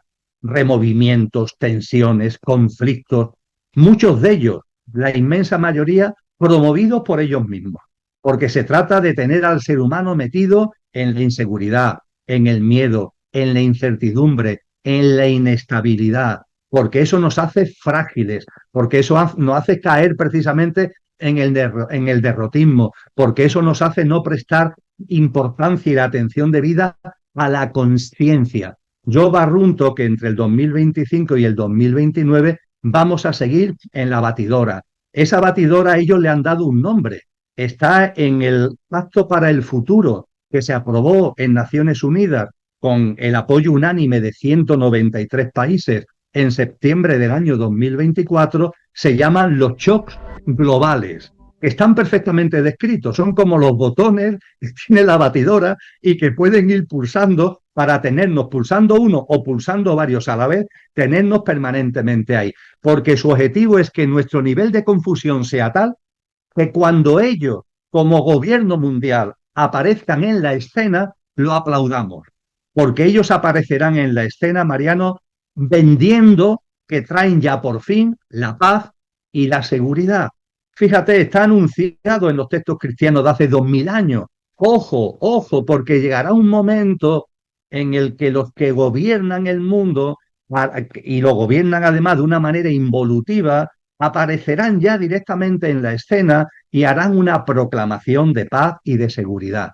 Y después de tanto tiempo en la batidora, ya llevamos un tiempo, y lo que nos queda, pues la gente, de forma inconsciente, querrá creerse que eso es así. Y aplaudirán la instauración de ese nuevo orden mundial, que es ni más ni menos que más de lo mismo, pero revestido de otra forma, la plasmación ya pública de lo que ahora mismo está detrás de las bambalinas y no vemos en el escenario, y de un transhumanismo donde lo virtual y lo artificial se va a revolver directamente contra el ser humano para, repito, convertirnos en un engranaje más de ese entramado tecnológico completo. Esto es para mí la síntesis de lo que es el nuevo orden mundial, lo que es la síntesis también de lo que vamos a vivir.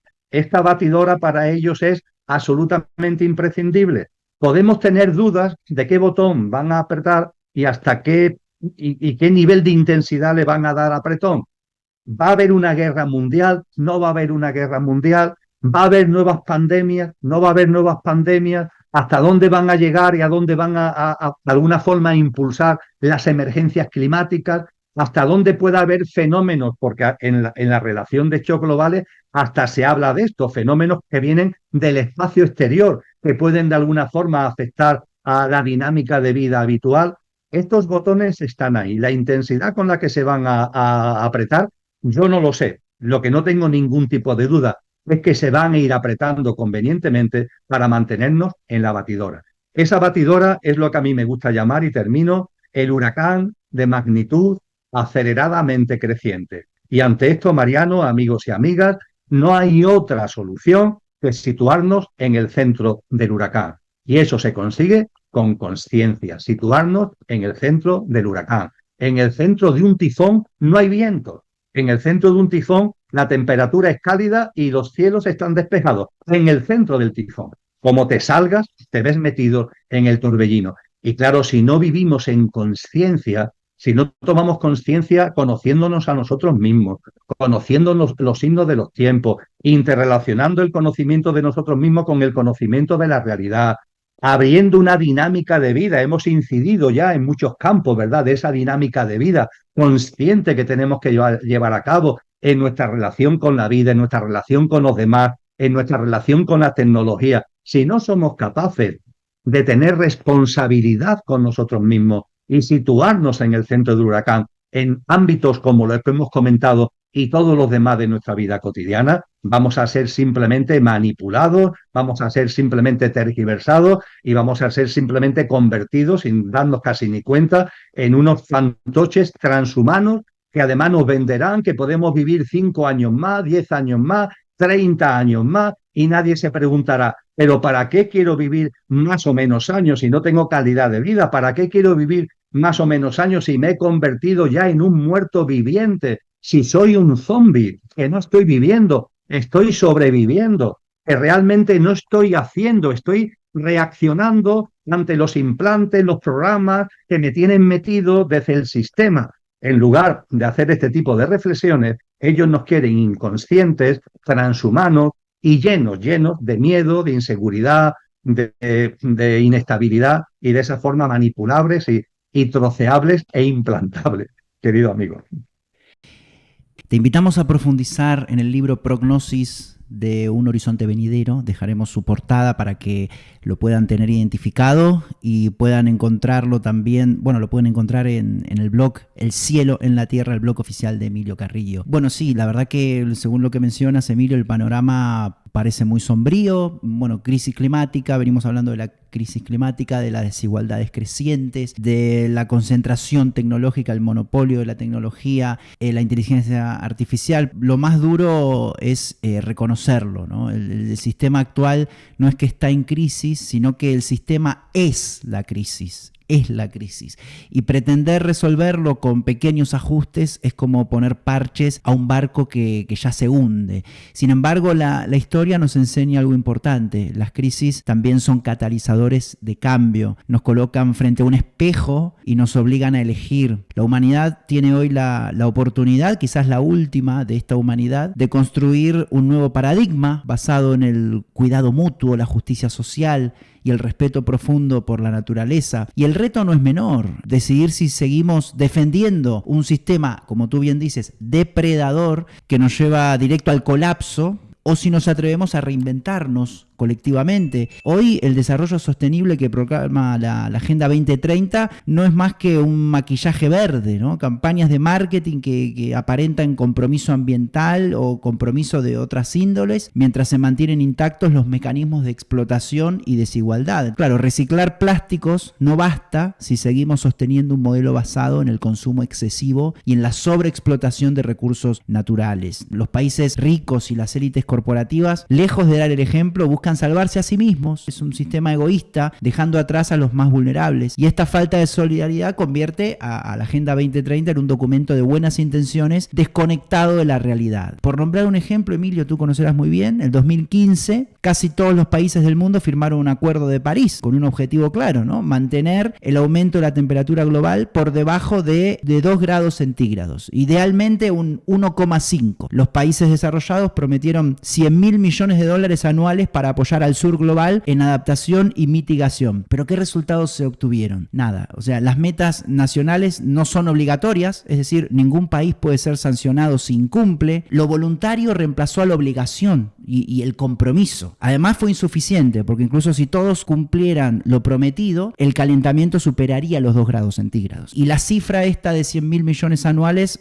jamás se cumplió en su totalidad. Gran parte del dinero no es nuevo, sino que es ayuda reciclada, disfrazada de financiación financiamiento climático. Predominan los préstamos por sobre las donaciones en ese acuerdo, que además esto aumenta la deuda de los países pobres. O sea, fue un acuerdo utilizado para hacer negocios envueltos en falta de transparencia. Mariano, en la amistad que tenemos, y también por respeto, ¿no?, a las personas que se acerquen a esta emisión, tengo que hablar con sinceridad, insistiendo en que no estoy en posesión de la verdad, por favor, bajo ningún concepto. Pero sí planteo de corazón mi convencimiento.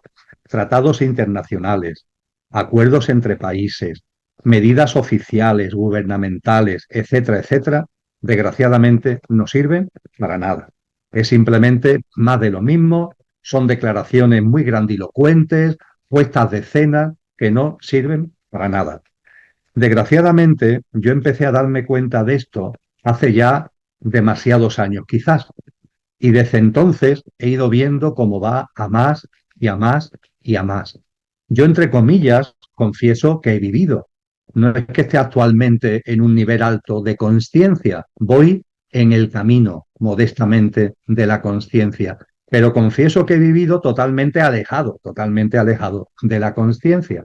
Y en esa época, hace unos 25 años, 27, 25, 22, presidí el programa de desarrollo regional y local del sistema de Naciones Unidas. Fui presidente de ese programa, del programa del NED.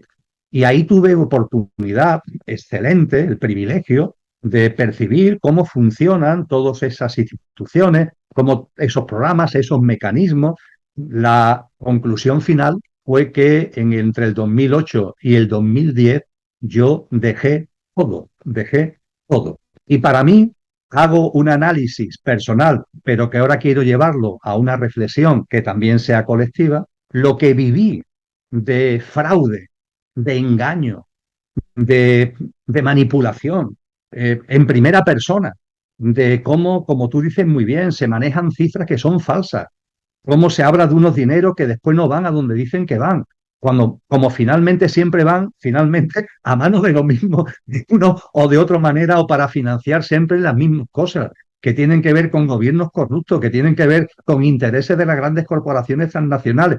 Cuando todo eso hay un momento determinado que me llevó, tú lo sabes, a dejar todo. Dejé toda esa vida por completo. En el 2010 dejé incluso la docencia universitaria porque sentí que había un reclamo en mi interior, de mi verdadero ser, no de este tal Emilio, sino lo que está encarnado en él, que me exigía caminar de otra manera, y modestamente en esa senda es por la que voy andando. Y lo quería llevar a una reflexión colectiva, y esa reflexión colectiva lo voy a hacer con el experimento de la rana hervida.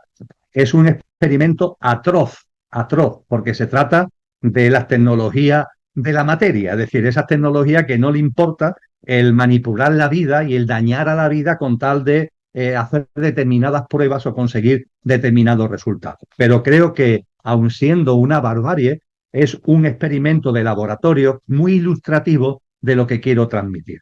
El experimento de la rana hervida consiste en que si tú coges una rana, la metes en un recipiente de cristal con el agua natural en ese recipiente, agua a temperatura natural, y la pones en un hornillo, y ese recipiente lo vas calentando poco a poco, la ranita no se da cuenta de que el agua va aumentando la temperatura poco a poco. Es más, cuando va aumentando ligeramente la temperatura, a la ranita le parece agradable.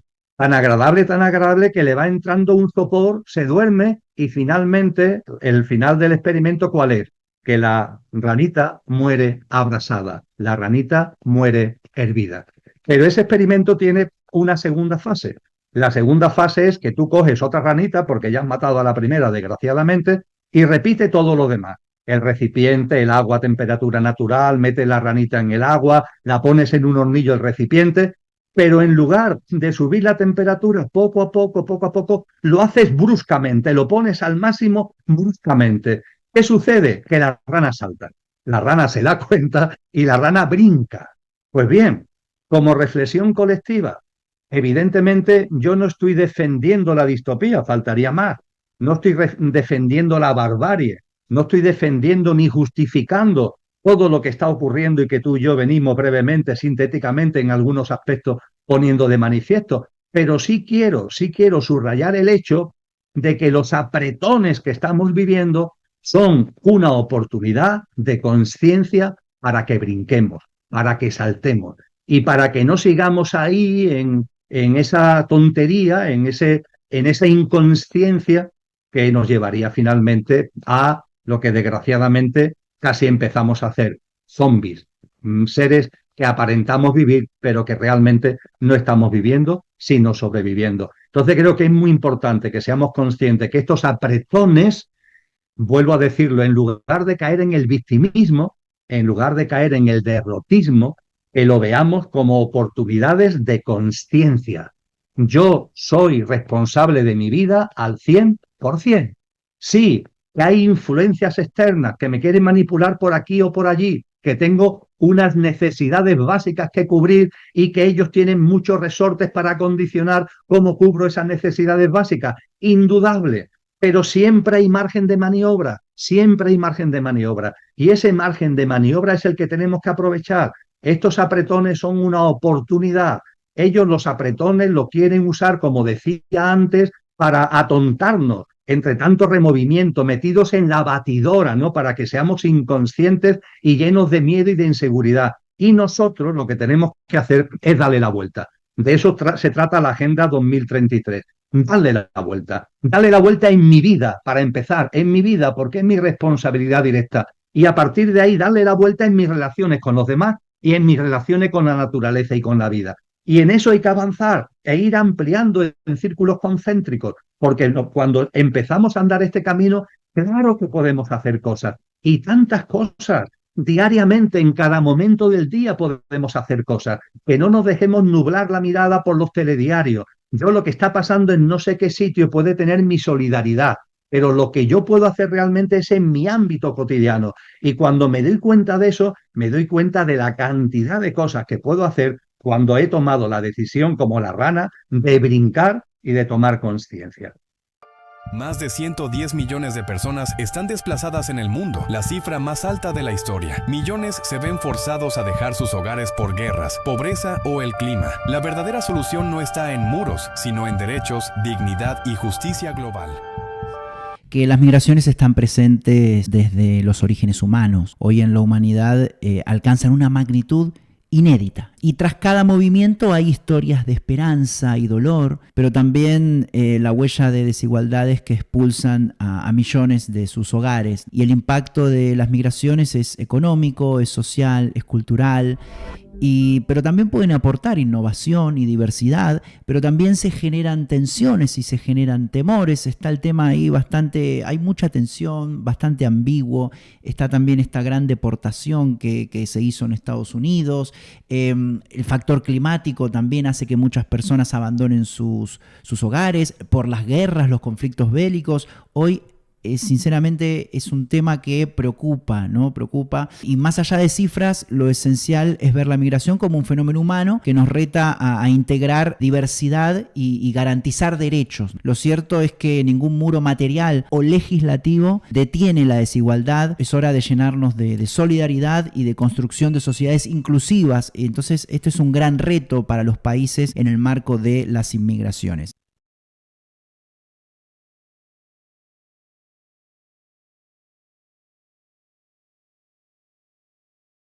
Decíamos al principio de este diálogo que ojo con caer en la confrontación, en la dualidad, en polarizarnos.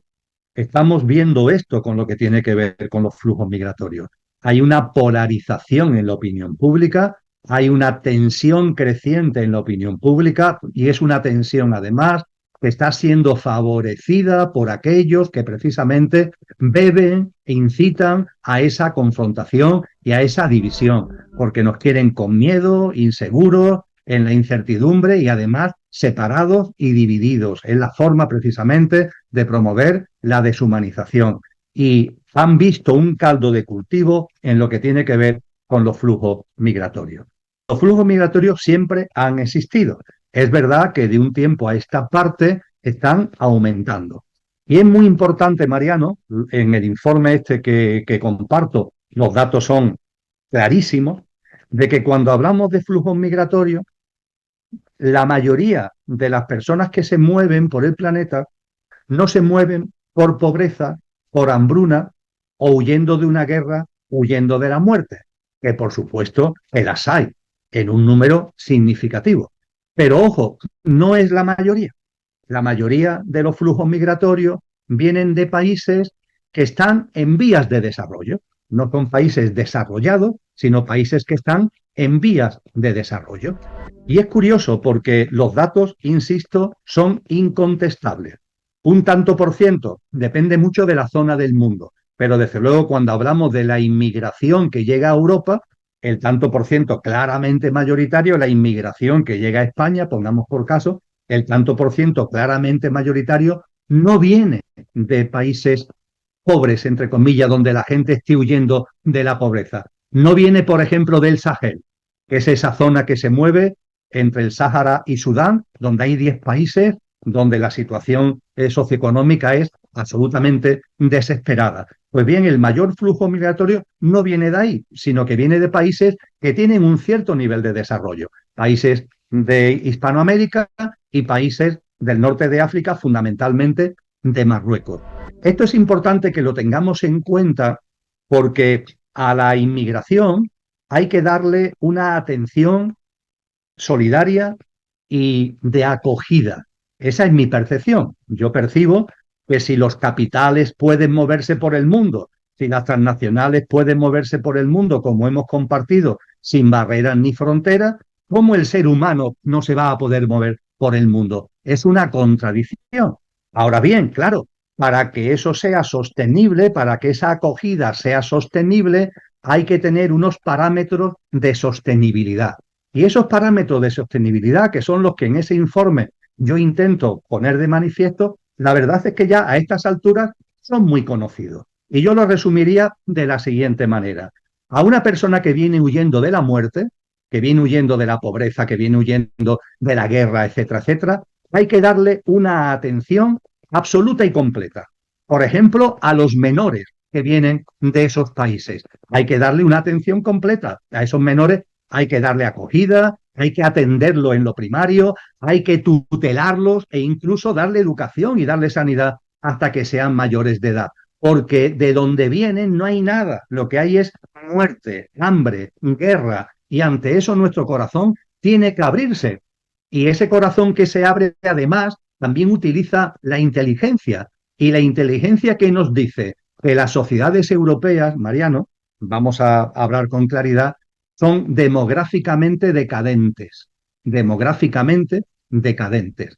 Son demográficamente decadentes porque tienen una curva descendente de población, porque los niveles de natalidad han caído por los suelos. Y el nivel de mortalidad, cuando se compara con el de natalidad, presenta un saldo vegetativo negativo. Concretamente, España, que tenía 39 millones de habitantes en el año 1999, las prospecciones demográficas hacen que en el 2025 debería tener no más de 34 o 35 millones de habitantes, de 39 a 34 o 35, un declive demográfico. Pero junto con el declive demográfico hay un envejecimiento de la población. No solamente es que se pierde población, es que hay un envejecimiento porque la esperanza de vida aumenta. No, la natalidad es muy baja, la esperanza de vida aumenta, con lo que el envejecimiento poblacional es altísimo. Y eso tiene repercusiones sociales, tiene repercusiones económicas enormemente importantes. Ante esto, la llegada de inmigrantes, ¿qué facilita al país? Pues que la curva demográfica, en lugar de ir para abajo, vaya para arriba. Y que de esa forma la tendencia al envejecimiento, los efectos de ese envejecimiento económicos, sociales, se minoren, se palíen. Es lo que ha pasado en España.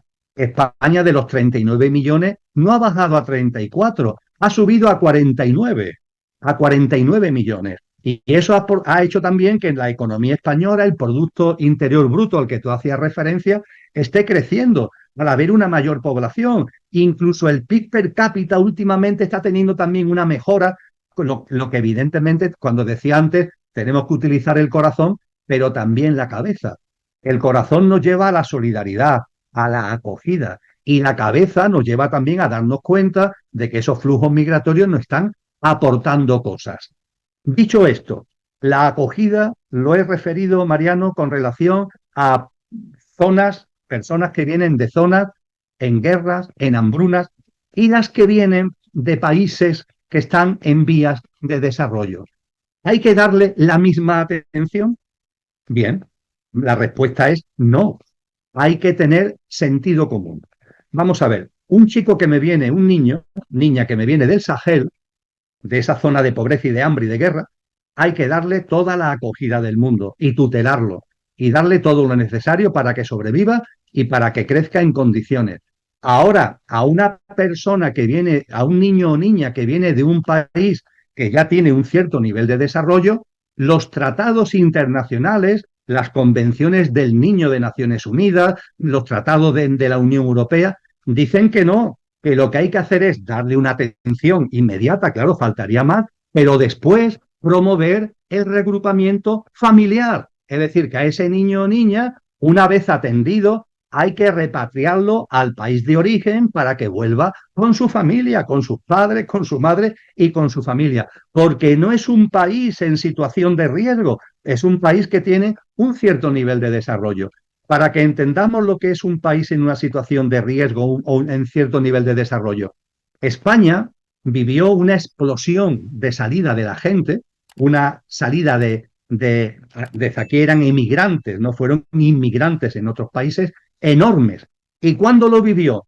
Cuando ya se había quedado atrás la Guerra Civil Española y ya España empezó a tener un cierto nivel de desarrollo. Fue a partir de 1960, 1965, hasta 1975, cuando hubo más de 3 millones de españoles y de españolas que salieron fuera, a Alemania, a Francia y a otros países europeos. El español se convirtió en un emigrante. Para los países de acogida éramos inmigrantes y no estábamos huyendo de la guerra, ya no estábamos huyendo de la miseria y del hambre, ya no, sino simplemente que era una población que ya tenía un cierto nivel de visión, un cierto nivel educativo, que había empezado a llegar el turismo, que había empezado a llegar la televisión y que nos dábamos cuenta que había unas alternativas de vida que nos podía venir muy bien, tanto para nosotros como para traer dinero a nuestra familia. Y claro, ante ese flujo migratorio, la respuesta no puede ser la misma que ante el flujo migratorio de los países donde la gente se está muriendo. No puede ser la misma.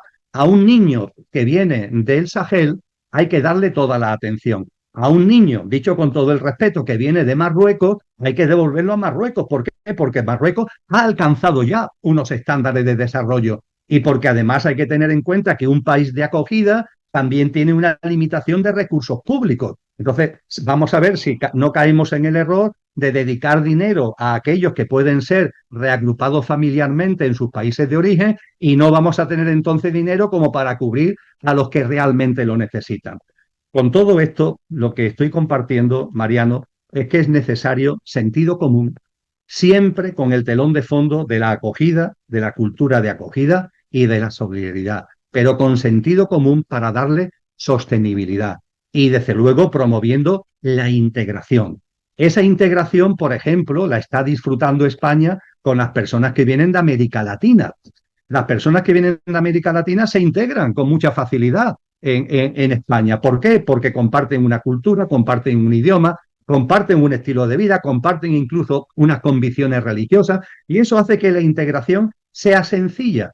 El problema es cuando vienen personas de fuera que no tienen esa integración fácil, por así decir.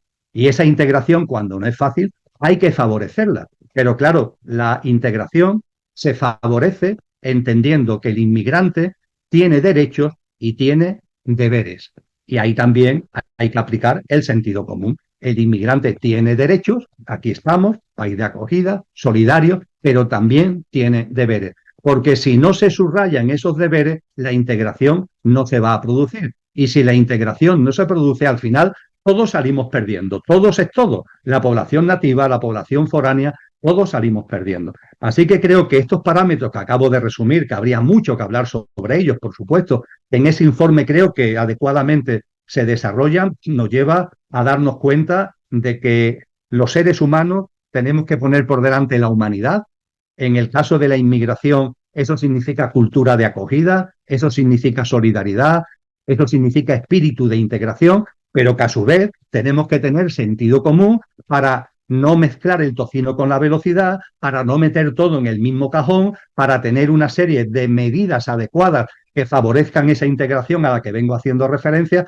Y me da la impresión que en general, Mariano, y no quiero ser negativista, pero me da la impresión que no solamente en España, sino en más sitios, los poderes públicos esto no le prestan mucha atención. Esto es un totum revolutum, que todo se mete en la misma caja, que no hay un discernimiento sobre lo que las distintas características de los distintos subflujos que hay dentro del flujo migratorio, y que todo esto a su vez está alimentando una trifulca política enorme y una serie de llamamientos, de hostigamientos, de división, de separación, que no nos conviene a nadie. Entonces creo que nuevamente la conciencia es la respuesta, la conciencia es la respuesta. Y en la medida de lo posible, pues llevarlo a nuestro hábitat de vida, cada uno en lo que podamos y en lo que puede ser nuestro ámbito directo de responsabilidad.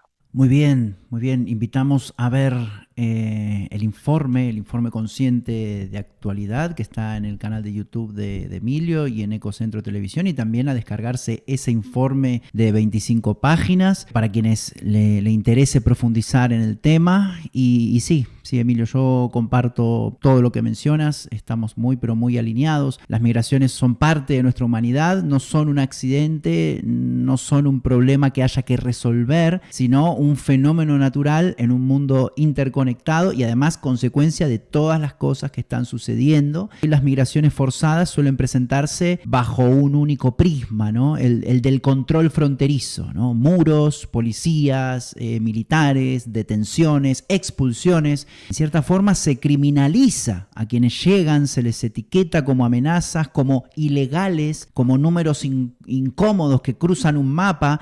Un llamado a la conciencia, al amor. Detrás de cada persona migrante hay una historia de guerra, una historia de hambre, una historia de persecución política, de desastres climáticos, historias de seres humanos que huyen, no porque quieran, sino porque no les queda otra salida, como tú bien decías. Entonces, cuando reducimos la migración a un problema de seguridad, estamos deshumanizando, estamos negando que esas personas tienen derechos, tienen sueños, tienen dignidad. Las convertimos en víctimas dobles. Primero, de un sistema global injusto que expulsa, y luego de otro sistema que rechaza y criminaliza. Entonces, las migraciones no son una amenaza, son una oportunidad para ensayar un nuevo humanismo global, capaz de reconocer que todos compartimos una misma casa común, que es nuestro planeta. En lugar de levantar muros, podríamos tender puentes, dejar a un lado los discursos de miedo, porque la movilidad humana ha sido a lo largo de toda la historia motor de mestizaje, de creatividad, de cultura, de progreso. Entonces, ¿por qué ahora insistimos en verla como un peligro? También genera delincuencia, sí, hay que decirlo, y en gran cantidad de países los delitos de migrantes superan a los números de los nativos, y en ese caso hacer un llamado a la responsabilidad, a los valores, a los principios y, como tú bien decías, a los deberes que tiene el migrante, a algo muy básico, ¿no? A respetar al país de acogida. Necesitamos reemplazar la lógica de muros y expulsiones por corredores humanitarios seguros. Migrar no debería significar perder derechos, al contrario. Una sociedad justa debe garantizar acceso a la salud, a la educación, a la vivienda, al trabajo digno, a toda persona que pisa su territorio sin discriminación.